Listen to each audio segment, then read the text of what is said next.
Welcome. Hello, this is the Ghost of Christmas Past, and you are listening to Of Course I'm Not Okay, the podcast.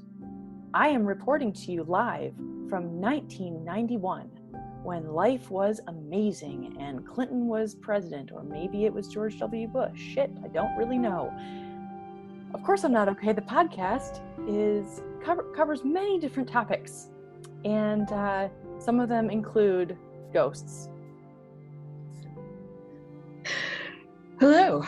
I am the ghost of Christmas yet to come. Picture it. You've been vaccinated, your whole family's been vaccinated, and you're feeling kind of sad about that because now you have to hang out with them. But the pandemic is over. We're all hanging out again. We're all going to dive bars. It's a beautiful time. I speak to you from the future. Such a beautiful time. Of Course I'm Not Okay, the podcast covers everything from humor to mental health to coping with quarantine, the past, we talk about the 1990s, and the future, when we are all vaccinated and hanging out at dive bars with people that we don't really care about, but a lot of people we do care about, and we're very happy about it. Thank you for joining us on this journey. Hey Karen, happy December 21st. Happy Solstice, Katie. Happy Solstice. I'm so happy to see you. And it's really interesting because we recorded this a few weeks back, which is a little bit different than what we usually do. But you know what? We are cutting edge. We are on the cutting edge of podcast production right here. We are speaking to you from the future and also from the past at the same time. It's next level. It's blowing my mind.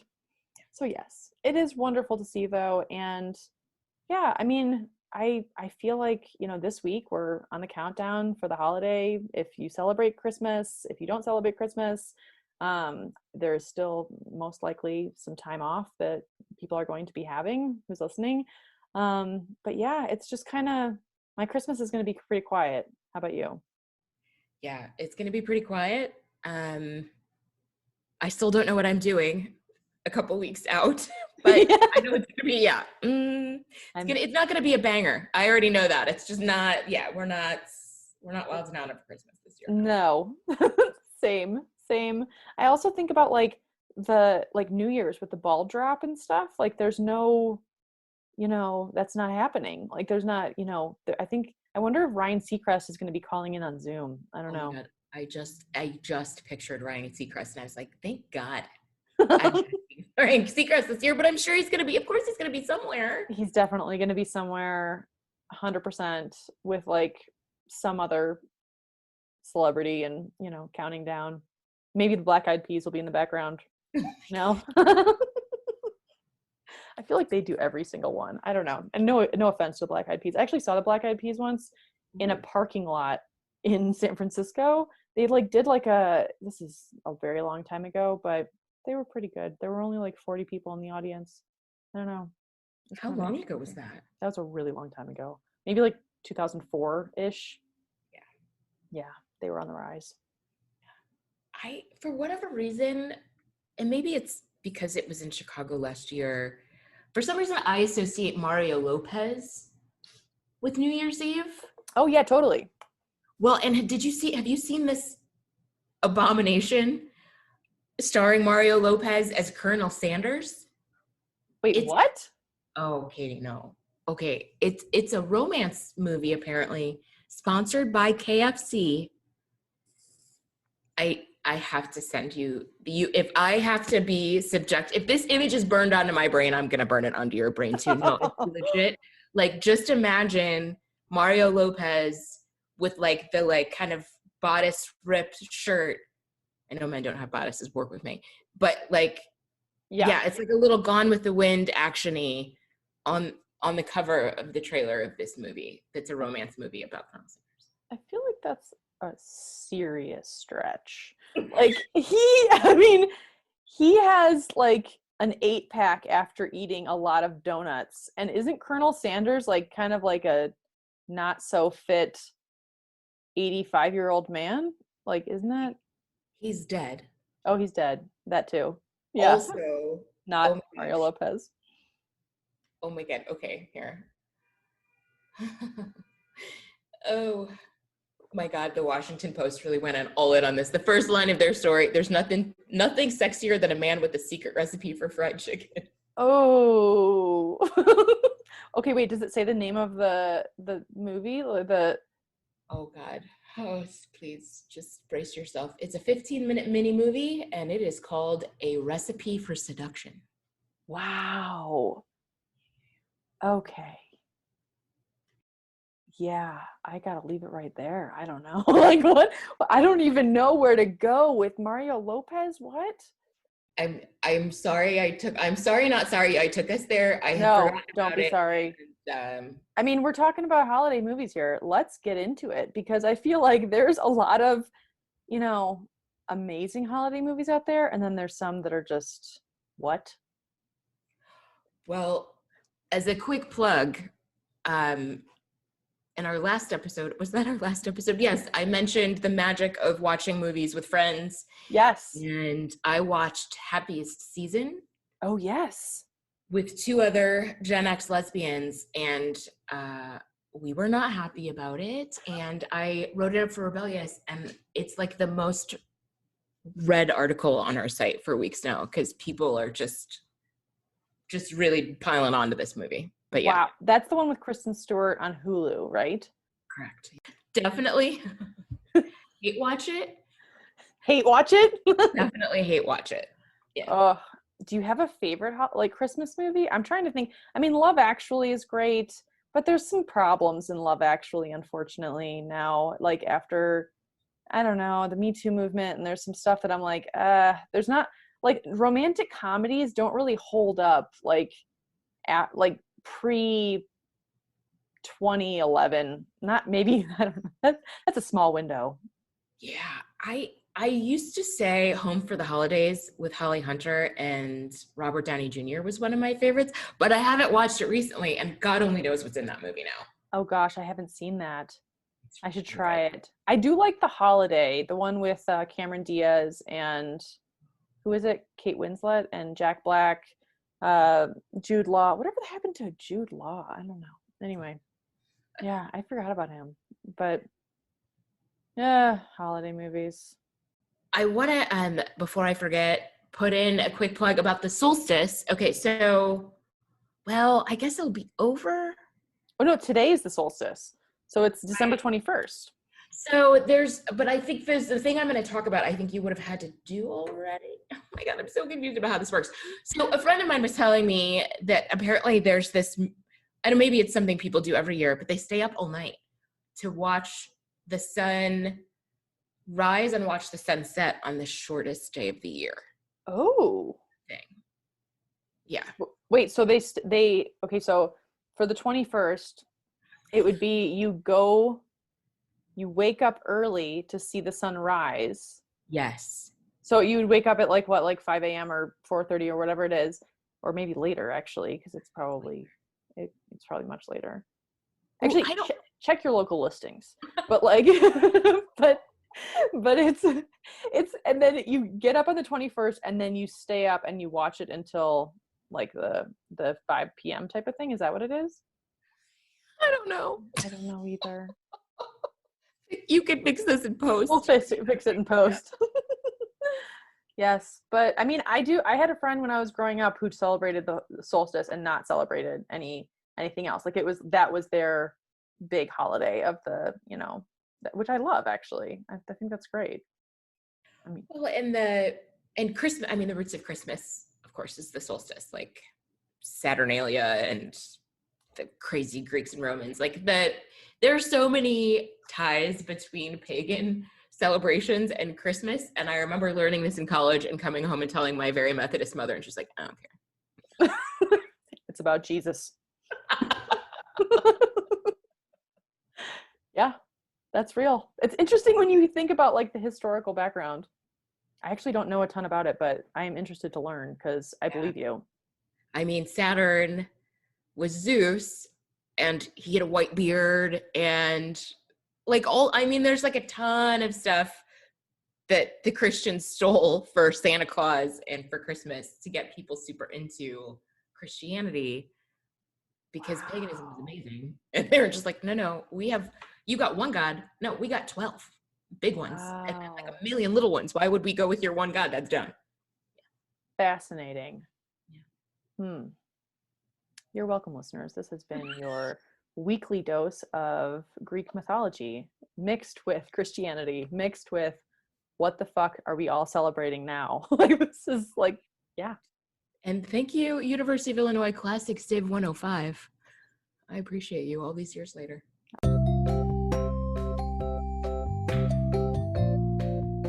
Today's episode of Course I'm Not Okay, the podcast, is brought to you by your local electric company.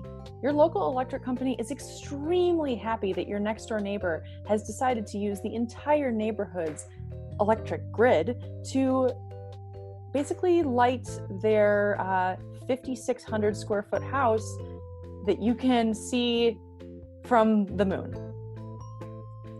Correct. NASA can see your neighbor's Christmas tree, and the electric company is thrilled about that. That electric company is so happy that your next door neighbor has lit 6 gingerbread houses on their front porch, and then a very prominent life-size nativity scene on their back porch. So they had extra money to spare. Thank you for sponsoring us.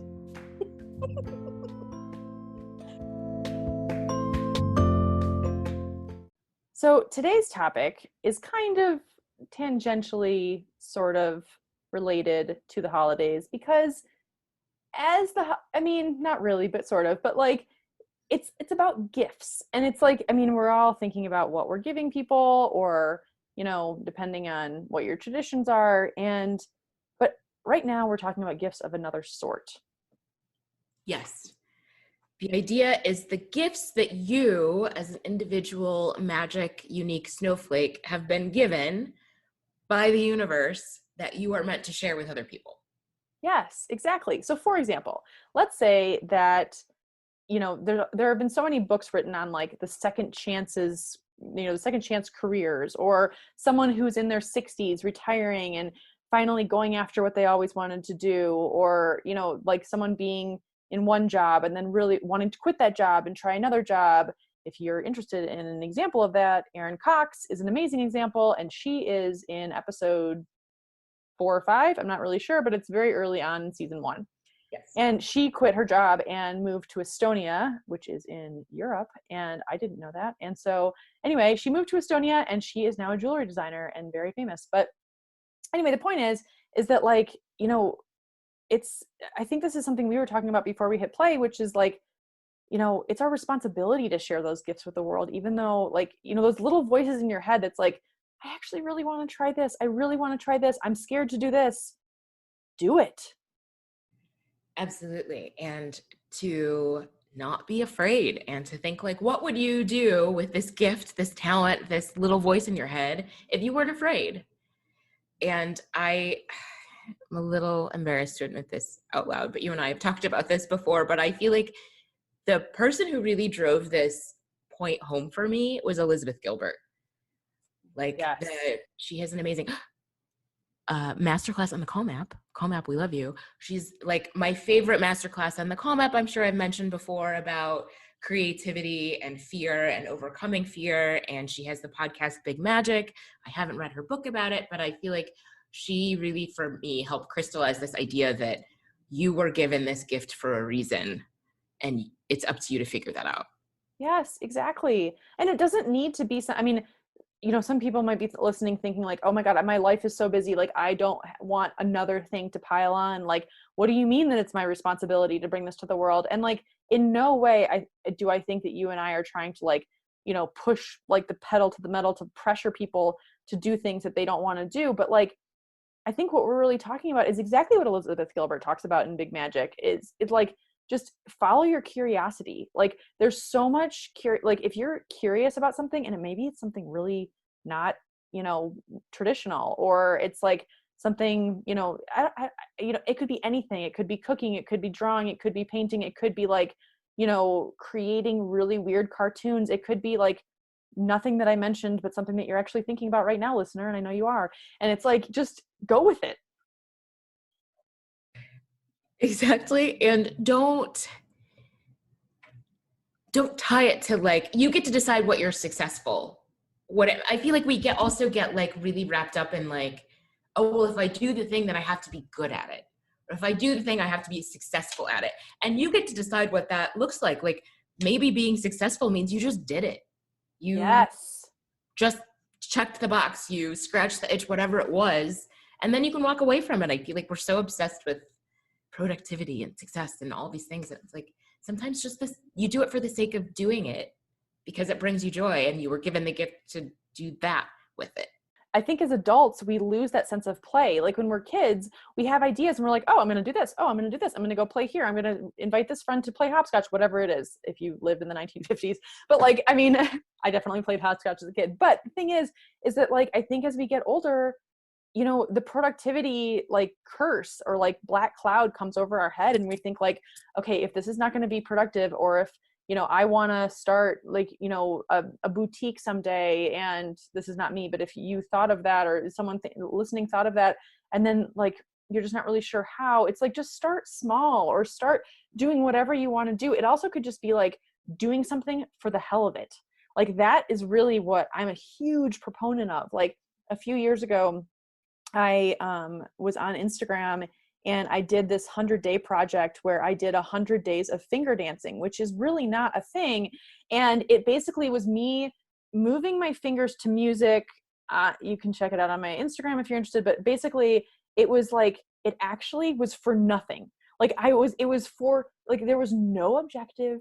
It was for nothing. But here's the thing, Karen, it brought me joy. And like, I guess finger dancing might be a gift of sorts for me. And so, but here's the thing, if I had never done that, if I was like, oh, that's stupid, like, what is that going to do? Or like, why would I spend 10 minutes a day on that? Which truly, that's how much time it took most days, unless I got a lot of props. But anyway, the thing is like most days it only took 10 minutes. And the thing is it's like, here's what's interesting is that it helped my mental health. That's real. Like me doing the thing that was kind of just like on my mind, like, oh, that sounds kind of fun, helped my mental health. And B, it actually ended up, this was a byproduct that I was not expecting, but it really did lighten the lives of other people in my life. Like I started getting props as gifts, like a lot, actually. A friend of mine, she came to my co-working space. Obviously, this is way post-COVID. This is like 2018. And she came to my co-working space one day, totally unprompted. Her brother-in-law had a 3D printer that he had seen so many of my videos that he made high-heeled shoes for my fingers to like, and he wanted a cameo in a few upcoming videos. And I died. I full on died. Like, I was like, how much time did this take him? And she's like, well, this was his third attempt. And I was like, what? You never know. That is amazing. I love that story more than anything. I mean, that's the thing. It's like, it is our responsibility to kind of just try stuff. Like, just put it out in the world. If you like something, if you think it's cool, just do it. Who cares? I also think not just a whole other podcast episode. I'm sure there are multiple podcasts in the world about the power of play, why it's good for your brain, it's good for your mental health, it's good for other people. Yeah, I mean, all animals play. That's the other thing. I feel like we not only do it as children, but like polar bears play with each other, or yes. Like, you know what I mean? Deer play tag. Like, it's just something that's a universal phenomenon, and humans just like, we just bang it out of ourselves. Like we just don't allow ourselves to do it. I will say, I feel like men are better at it than women. Do you really think so? Because they play video. Well, you know what? That's a stereotype. That's not true. Women also play video games, but like playing sports, watching sports, playing games, role player games, all of that stuff. I feel like that is an element of play that women don't necessarily, if we don't do that stuff, I can't think of something that we do that plays the same role in our lives. That's so true. Like the fact that men prioritize watching games or playing sports, like they prioritize, like it's a big deal. Like it's like, okay, on Saturday I'm doing this, or on Sunday I'm doing this. And the truth is that they're doing that just for their own enjoyment. Like that's just what they love to do. And maybe that, like, all of you listening might be like, how is that a gift? It's a gift because you're just paying attention to your own curiosity, your own urges. Just do it. Like, and you're right. I don't think that women do that quite as much. I mean, unless they're like actively, intentionally thinking about it, which is something that's like, I mean, it's a huge stereotype, but at least in my own experience, like caregiving is the thing that's, beaten into us. Ooh, yeah. And being outcome oriented. Like I can't do something unless it achieves something, unless I am producing something on the other side of it. Like I'm not going to sit around and watch football. I got to go to the grocery store. Yes, exactly. Exactly. Like there's so much to just like trying something and doing it and just like enjoying it and then just moving on. Today's episode of Course I'm Not Okay, the podcast, is brought to you by Rebellious Magazine. No, I know you've never heard of it. It's okay. It's fine. Listen, it's at rebelliousmagazine.com. It's a feminist magazine. It was founded by a mouthy Black lesbian, and if you give a shit about mouthy Black lesbians, you should read it, and you should send us money. rebelliousmagazine.com. Don't miss it. Check it today. And I mean, for you listening, thinking like, okay, how am I supposed to fit one more thing into my schedule? Just like, I think it's interesting, like to just give it a shot for 5 minutes, whatever it is. Like, even if like you're Googling how to start a thing, like, even if that's what it is, like, that's okay. Like, at least it's like, you're creating the energy around the gift or the curiosity that you have. And that is opening space in the universe for you to pursue it. Yeah. I think, this is super woo-woo, but I feel like also if you're wondering what your thing is and you're feeling burdened by it, I think we all had things that we wanted to do when we were kids that we didn't do because we weren't, I'm making air quotes, we weren't good at it. So we stopped, or we were encouraged to stop, or we were told to stop, right? Like, so yes, so many of us, right, took dance lessons or instrument lessons or drama classes or whatever. Macrame, I don't know. Macrame apparently is back. yes, Like whatever that thing was that you enjoyed or you didn't enjoy, like I'm sure there's a part of you that like would like some closure on that thing or would like to pick that thing back up. Yes, exactly. Like I completely agree with you in terms of like just kind of think back to your childhood. Like think back, like what kind of stuff did you like to do? Like did you love to do skits with your, friends in the backyard? Like did you love to, draw, or did you love to, like listen to a certain kind of music? Just like, all of that stuff. Yeah, and unfortunately, I'm thinking through this, like, unfortunately, we're in this pandemic world, but one benefit is that you can take classes in almost anything virtually now. Yes.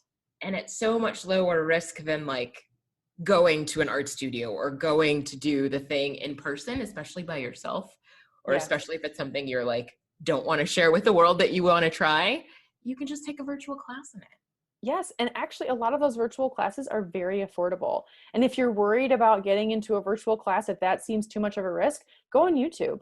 Oh my gosh, there is stuff on YouTube for literally any interests, like any interest. You can find tutorials on anything but I do recommend live classes because it's fun to connect with others, and you'll see that like that's actually another good way to build your community around whatever your gift is or whatever your interest is. It's like, this is such a good time if you're sitting at home thinking like, what am I going to do over the holidays? Like, how am I going to fill my time? I'm either alone or I don't want to, be staring at the same, Home Alone or Love Actually every night this next week or 2 weeks. Just try something new. I bet there's stuff in your mind that you're like, maybe. Usually if you haven't thought about this kind of stuff, in my experience, it's a teeny tiny voice that is whispering.